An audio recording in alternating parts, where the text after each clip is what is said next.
शारदीय नवरात्रि के समापन के बाद और विजयादशमी पर्व के अगले दिन आश्विन शुक्ल एकादशी का व्रत रखा जाता है। इस एकादशी को पापाकुंशा एकादशी कहते हैं।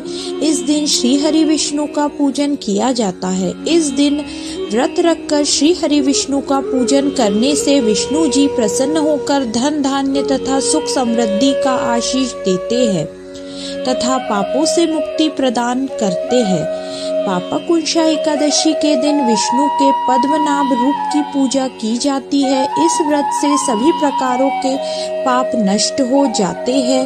धर्मराज युधिष्ठिर से श्री कृष्ण ने कहा, हे युधिष्ठिर, पापों को नाश करने वाली इस एकादशी का नाम पापाकुंशा एकादशी है। जो व्यक्ति इस एकादशी की रात में जग कर कीर्तन भजन करता है वह स्वर्ग का अधिकारी बनता है। इस दिन व्रत रखने से पुण्य फलों की प्राप्ति होती है और स्वर्ग का मार्ग प्रशस्त होता है। इस एकादशी का विधि विधान से व्रत और पारण किए जाने से शरीर तथा आत्मा शुद्ध रहते हैं। इस एकादशी अपार धन समृद्धि और सुख देती है। शास्त्रों के अनुसार यह एकादशी 1000 अश्वमेध तथा 100 सूर्य यज्ञ करने के समान फल प्रदान करने वाली है।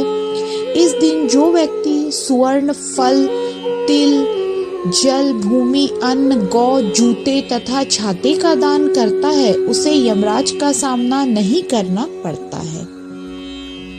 पापकुंशा एकादशी व्रत कथा। पौराणिक कथा के अनुसार एक समय विंध्याचल पर्वत पर क्रोधना नामक एक बहुत ही क्रूर शिकारी रहता था।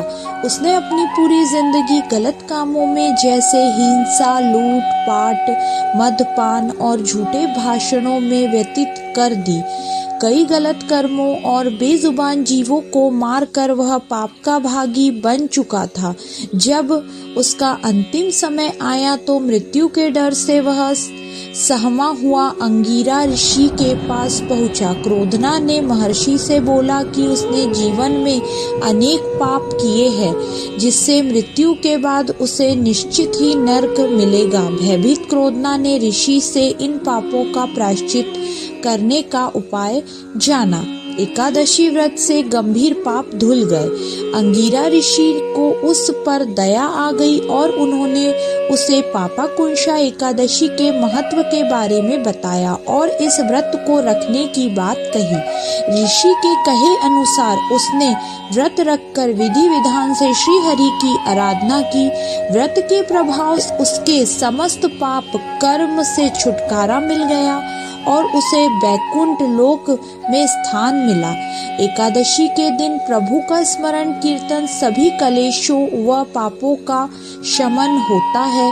उसे 100 राजसूय यज्ञ करने के समान फल मिलता है।